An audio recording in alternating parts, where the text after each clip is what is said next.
This is the wealth of the past.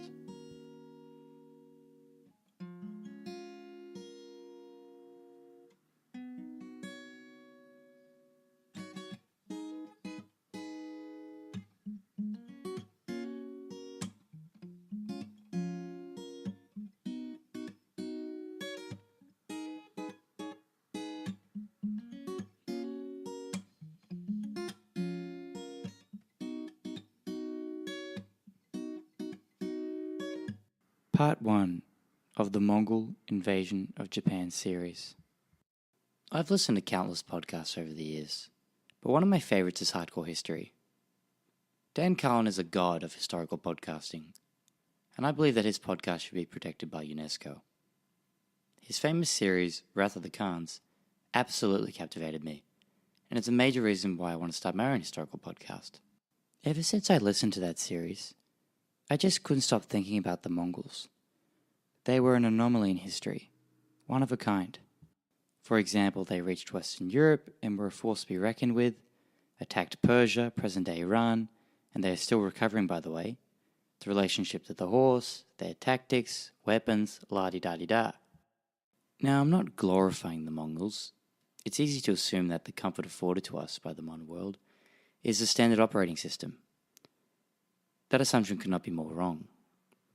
The terror inflicted upon the enemies of the Mongols and the fear that they instilled carries on even today. Perhaps that's why movies are made about them, scholars write about them. It's almost as if we're still trying to figure out the Mongol mystery. Did they ever fail? The answer is yes. They failed twice. And that is what this episode is all about. This story is about the Mongol invasion of Japan. Think about this quote for a second. Here goes. The supreme art of war is to subdue the enemy without fighting. Sun Tzu in The Art of War. Spoiler alert, the Japanese fought against the Mongols, but weather patterns also had a part to play. The divine wind, or kamikaze, was instrumental in defeating the Mongols. It must be strange to hear me say, defeat the Mongols. And you may rightly ask, Callum, what on earth are you talking about? How could a tsunami defeat the Mongols? Tsunamis do not have any agency. Tsunamis do not have intention. Tsunamis are natural occurrences. They happen all the time. Well, it doesn't really matter what I think, because the Japanese populace believe this, and this mythology has lived on to this day. I was listening to a Dan Carlin podcast, and he addressed this quandary. Do you address magic, gods, and superstition when talking about history or not? Dan Carlin said that a history professor of his urged him to take these stories seriously, because in order to understand the mindset of the people involved in the story, you need to take into account their beliefs. Values drive people, and if the samurai actually believed that there was a divine intervention by the gods that ended up saving Japan from the Mongol horde, then I need to take that into consideration to tell a half-decent story about the characters who believed in this. Ultimately, this kamikaze or regular old tsunami changed the course of the war in Japan forever. The gods favor us. We can't be touched. Our land is divine.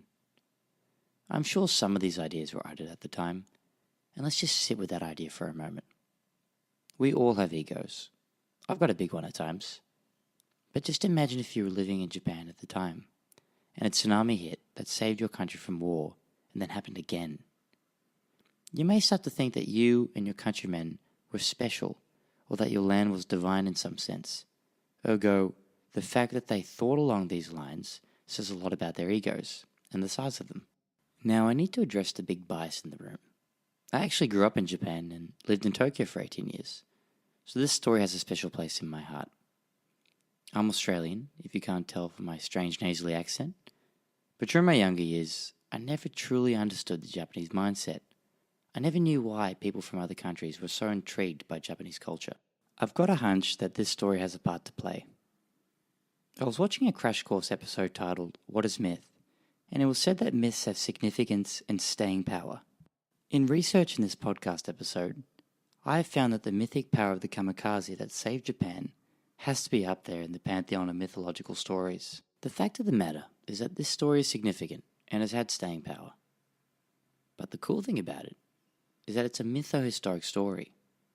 To draw a comparison, Ragnar Lothbrok, the main character in the popular Vikings. And if you haven't checked it out, turn this episode off and go and watch it. Anyway, Ragnar Lothbrok was a real person, but the stories told about him posthumously most likely mythologized the man in such a way that the stories became myths and legends. Unlike tales of Hachiman, the Japanese war god, or Thor, the hammer-wielding Viking god, these characters actually existed, and a cool way to think about them, and for all intents and purposes, understand them, is to think of them as demigods. It'll make a lot more sense when I go through the story and cover supposed first-hand accounts that sound like Shakespearean plays. Now, I don't want to sound like a salesman, but lately I've been thinking about my motivations for starting this podcast. My interests are as scattered and chaotic as a Game of Thrones finale. I love history, anthropology, mythology, psychology, and philosophy. The full package. This is my attempt at fusing all these areas. But why history? The Wealth of the Past will utilize history as a conduit to understanding human nature through story. Ultimately, I will use historical events and characters as a funnel to squeeze out some truths about us Homo sapiens. I love saying that. I'm going to say that again. Homo sapiens. If you're thinking, what is the value in this? What is the point of listening to this podcast? My main goal is to get to the core of these stories. When storytellers, teachers, parents, or friends are telling a good story, they wrap it up by addressing the morals of the story. Why? I believe that by addressing the morals at the end of the story, storytellers try to bridge the gap between story and reality to provide clues in being better versions of ourselves. I will also attempt to do this.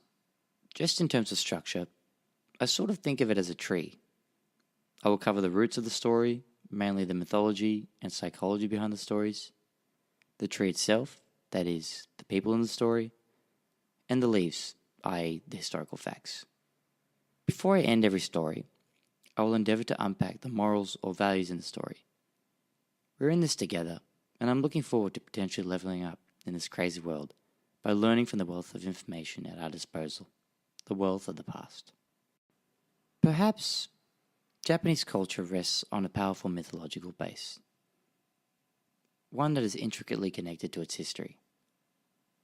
The Mongol invasion of Japan actually happened, and whether or not there was divine intervention is irrelevant. The Japanese people believed in the divine wind. The tsunami shaped their actions during and after the war.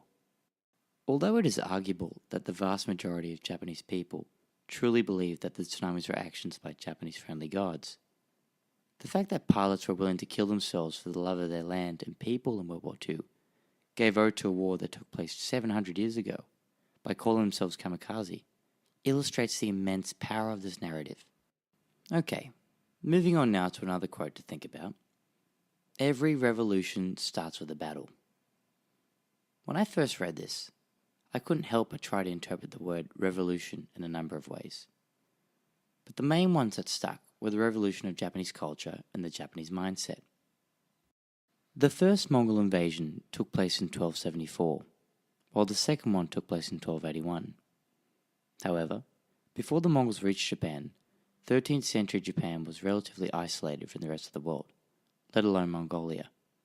While the Mongols were conquering other present-day Asian countries, Japan managed to live on in the background for 70 years, like that cousin that you hear about but never see. The only major military conflict at this point that was still fresh in the minds of most Japanese was essentially a civil war fought between the retired emperor, Go-Toba, and the Hojo clan, a powerful family in Japan that controlled the hereditary title of Shiken, or regent. This was called the Jokyu War and took place in 1221. A major military conflict indeed, but nothing like the Mongol invasions of Japan that were impending. An epic battle against, arguably, the world's most powerful army would change you quite a bit. Imagine hearing tales of the Mongols and realizing you have to face them. What sort of stories would you tell yourself? Okay, sure. If you're a samurai, then you may have a bit more confidence than most. But how about a commoner? What if you're a farmer, or a tradesman, or a cleaner? These are thoughts that most likely don't come to mind in modern-day Western countries. However, Normal people, just like you and me in Syria, are intricately connected to the war. They don't have a choice. The Japanese populace were also about to realize how connected they were to this war. The lives of many would change for better and for worse. Many samurai that I will address in this episode were aware of this. They were aware that they had the chance to engage in some character carving and ensure their names would be echoed through the ages. Phew, that's the intro. Thanks for bearing with me and being patient. I will now attempt to cover a unique moment in history, an epic battle between two elite groups, the samurai and the Mongols. Genghis Khan, or Temujin, as most people know, is arguably one of the most famous men that ever lived. Hell, most people, alive even today, are related to him. At the time of his death, the Mongol Empire that he forged stretched almost 3,000 kilometers from east to west.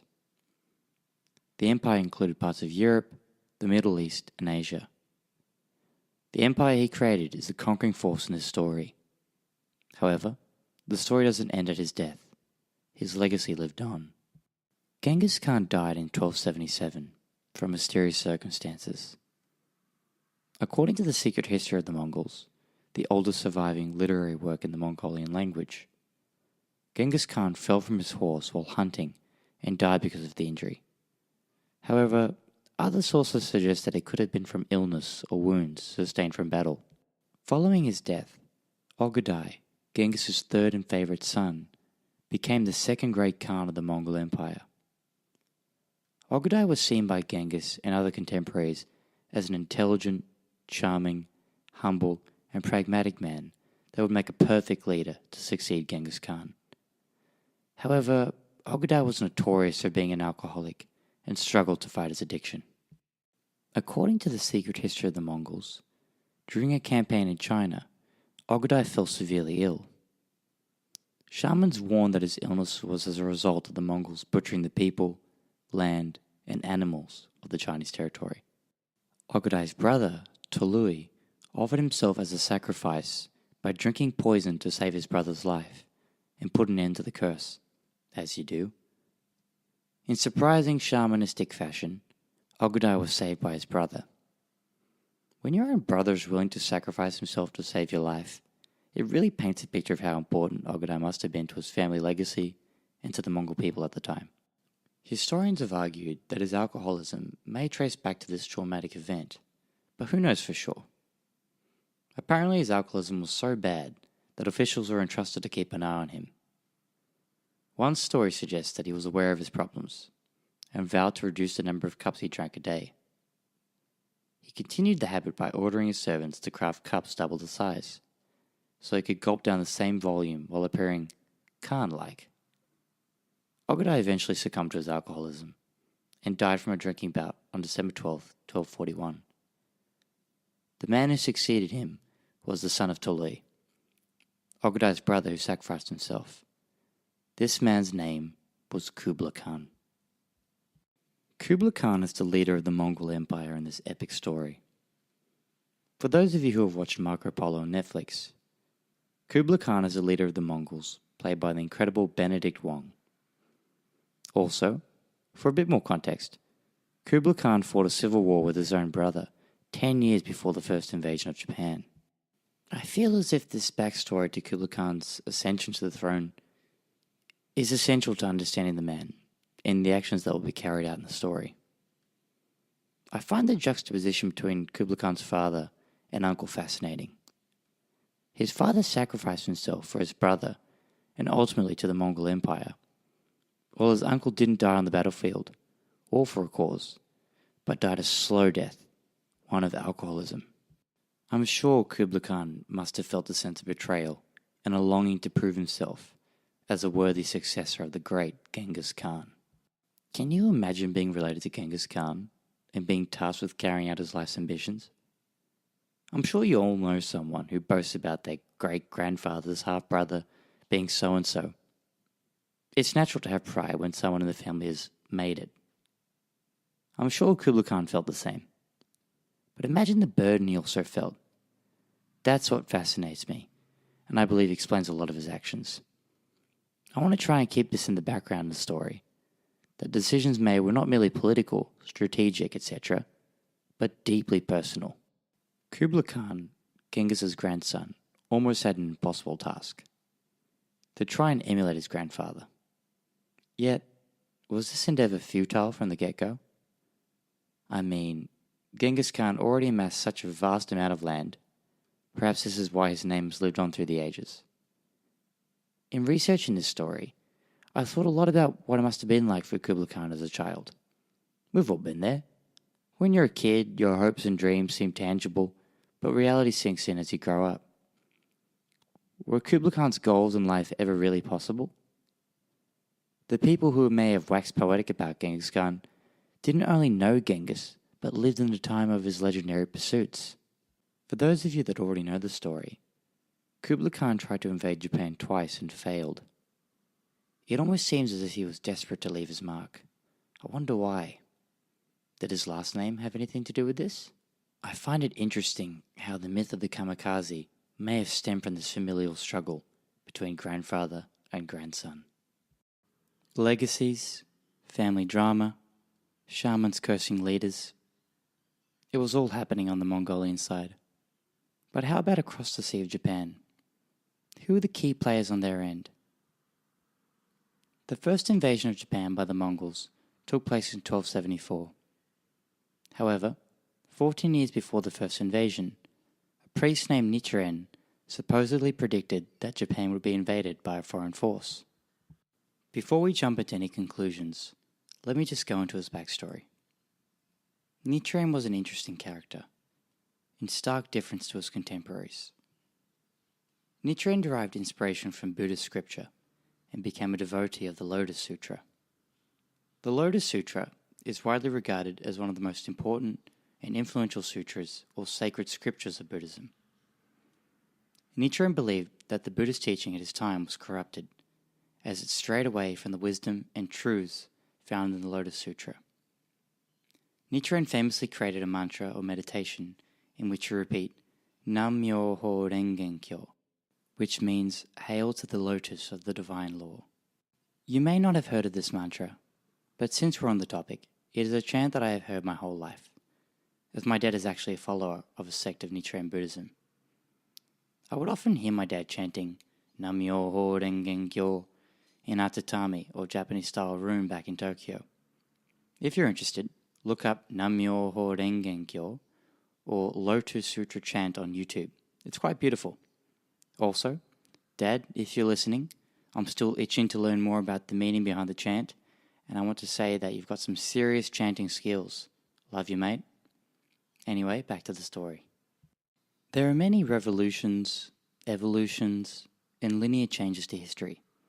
But every now and then, there's an individual that is powerful enough to influence the masses that they have lost their way, and the old way should be followed. I can't help but think that Nichiren was similar to multiple figures in history. Through the Buddhist practice he developed, he provided a way for all people to activate it within their own lives and experience the joy that comes from being able to liberate oneself from suffering at the most fundamental level. He was so adamant that Japan had lost its way in terms of its values that in 1260 he wrote a treatise to the region of Japan, aka the most powerful person in the country at the time. This formal document was called Risho Ankokuron, directly translated as On Establishing the Correct Teaching and Pacifying the Nation. Nichiren believed that the chaos of the times were a result of false teachings and false prophets, and ultimately that new interpretations of Buddhist teachings were pure lies. This was such a big deal at the time that Nichiren's suggestion that bad governance perpetuated these false interpretations of Buddhism resulted in Nichiren being banished from the capital, Kamakura. This was quite a downward spiral for Nichiren, so much so that during his exile he broke his arm in a street fight, called a rival of another Buddhist sect the greatest liar in Japan, and declared that Zen Buddhism, the favorite religion of the Hojo family, who were the rulers at the time, a doctrine of demons. Oh damn. Nichiren predicted an invasion by foreigners 14 years later when the Mongols actually invaded. As a result, Nichiren rose to stardom as a prophet. However, as his fame grew, he and his followers denounced all those who opposed their religious views. Ultimately dishonored, Nichiren was sentenced to death. I wanted to start with Nichiren as a key figure on the other side of the Japan Sea, as it illustrates that from the outset, there was a religious element to these invasions. But Callum, you may be wondering, who was actually in charge? I've been getting to that, and thank you for your patience. The leader of Japan during the course of the whole Mongol invasion was Hojo Tokimune. Tokimune was the sixth regent of Japan. Unlike Nichiren, he was a passionate follower of Zen Buddhism. His mentor was a renowned Zen priest in China called Mugaku Sogen. In terms of crazy backstories, I think this guy is a cherry on the cake. Let's just say that Tokimune's teacher was a bit of a badass. Sogen's monastery was raided in China by the Mongols.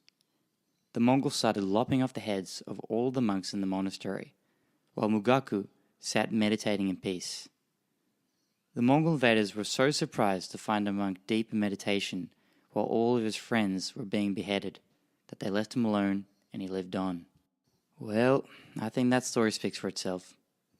For those readers who read The Subtle Art of Not Giving a Fuck by Mark Manson, let's just say that Mugaku gave 0 fucks. My all-time hero and historical podcasting genius, Daniel Bolelli, often talks about getting comfortable in hell, or to get comfortable in uncomfortable situations, and to answer hopelessness with a defiant smile and a raised middle finger. Something tells me that Mugaku mastered this art, and this detached fortitude, as historian Stephen Turnbull suggests, would have been passed down to Hojo Tokimune. Upon the arrival of the most powerful army in the world at the time, the Mongols, Mugaku asked his apprentice, "How will you face the challenge?" And Tokimune responded with a roar of ki or spiritual energy. Although the leader of Japan, Tokimune did not fight a single battle against the Mongols, his leadership, with a Zen twist, echoed through the ranks. The Jito were administrators of land holdings, while the Shugo served a police function and were seen as military governors. The individuals that took on these roles were instrumental in carrying out the resistance against the Mongol invasion. Along with their appearances and weapons, the fighting styles of the Japanese and the Mongols were quite different. The Mongols and the Japanese were both skilled in horseback archery. People often imagine samurai as badass swordsmen of the past. This is certainly true, but centuries before the samurai mastered the sword, they were well known for their prowess of horseback archery, otherwise known as Kuba no Michi, the way of the bow and horse. This actually lives on in the art of Yabusame. The Mongols were also skilled in horseback archery. Yet, during the invasion of Japan, light cavalry was preferred as a strategy to overcome the terrain, which forced both sides to fight more on foot. It is important to point out that the Mongols had a lot of Korean and Chinese soldiers fighting for them. This was due to the Mongol Empire conquering Korea and China. The majority of these soldiers were foot soldiers and would have suffered the brunt of the attacks. These foot soldiers would make tactical shifts based on the sound produced by the loud drums and gongs used by the Mongols. This illustrates how organized the army would have been. I kind of think of scenes from Star Wars when the clones would collectively shift their movements like a highly choreographed orchestra. When arrows were fired from the Mongol side, this was done in short bursts, but with significant volume. Think of the scene in 300, when Leonidas and his men die in the shade of thousands of arrows. The Japanese, on the other hand, employed a more qualitative approach. Samurai would target a single arrow at an individual from the Mongol ranks deemed worthy enough, which in turn would bring the samurai glory if they were defeated. I remember playing video games when I was younger and going straight into attack mode against the big boss, as opposed to the little minions, in an effort to get all the glory. Unlike Legolas and Gimli in Lord of the Rings, the samurai were essentially going after all the big bosses, and competing against each other in the game of who can get the most glory points. Archery may have meant more to the Japanese over the Mongols, as it served as a religious symbol. The first arrow shot at the start of any samurai battle would make a loud whistling sound and was shot quite high over the heads of the enemy, behind their lines. Why, you might ask? This was a tradition to get the attention of the kami, or gods, to signal that a great battle was about to commence, and acts of bravery would follow. Historical documents suggest that at the outset of the Mongols' landing on Hakata Bay, the signaling arrow was fired, and the Mongols proceeded to loll, laugh out loud, mocking the Japanese soldiers. Samurai fury must have followed. Now that would have been a cool scene in The Last Samurai. Just my opinion, director Edward Zwick. I am fascinated by this whole idea of glory hunting. Sources suggest that the retelling of these encounters, where samurai would call out the names of Mongol studs, may have been slightly far-fetched. Rather than cramming old-school Mongol Duolingo flashcards, sources suggest that the samurai would identify the Mongol soldiers on horseback that looked the part. The Mongols with shiny armor and a sidekick carrying all their things usually got picked by samurai, like a weird game of The Price is Right. Samurai would spot their worthy foe and shout out their names as a mark of honor for themselves and their family. I think it's safe to say that the coolest scenes in war movies is when two individuals decide to duke it out against each other in the middle of a battle. Whenever I watch those scenes, I always think that it's a bit ridiculous, as focusing on killing just one person hinders your ability to pay attention to the hundreds of others who are all trying to fast-track your last breath on this earth. However, it's almost encouraged, not just by Netflix viewers, but literally by soldiers who fought these historical battles. There are multiple accounts of soldiers writing about so-and-so meeting so-and-so on the field. Isn't it ironic that sports are a form of ritualized warfare, yet it goes the other way around? It's almost as if encounters between two noble warriors in the midst of battle illustrates the human penchant for drama. For the two warriors and the soldiers around them, these one-on-one challenges add more juice to the reality of the situation. The death of your comrades, on an unimaginable scale, all around you. Think of Achilles. Although Homer's character in the Iliad is fictional, Achilles riding out into battle serves as a symbol to all the other Greeks that they are part of a grand story and they fight alongside heroes. Moving on from pop culture, most of the Japanese forces consisted of a prominent samurai leading a small group of warrior foot soldiers who wielded naginatas, curved blade polearms. For the Japanese army, there may have been a magical quality to these battles with devastating results: the Mongol use of bombs. The historian Stephen Turnbull stated that they provided the first examples of gunpowder explosions ever heard in Japan and caused considerable surprise to men and horses alike. I can't help but draw parallels between this event and the Spanish conquest of the Aztecs hundreds of years later. The Mexica had also never experienced gunpowder before.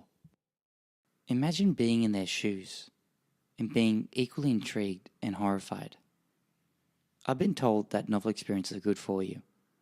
I'm sure the Japanese soldiers in Mexica would beg to differ. Kublai Khan planned on initially attacking the island of Tsushima and Iki, and then finally pursue Hakata Bay, Kyushu, mainland Japan. In saying this, the Mongols didn't really have a grand plan of any sort, suggesting that they were quite confident that their overall military might would eventually prevail. That wraps up part 1 of the Mongol invasion of Japan series. Thanks for sticking around. I should be finished with part 2 very, very soon. I hope you're enjoying the world of the past. Stay tuned, and once again, thank you for joining me on this journey. All the best, and may the Force be with you.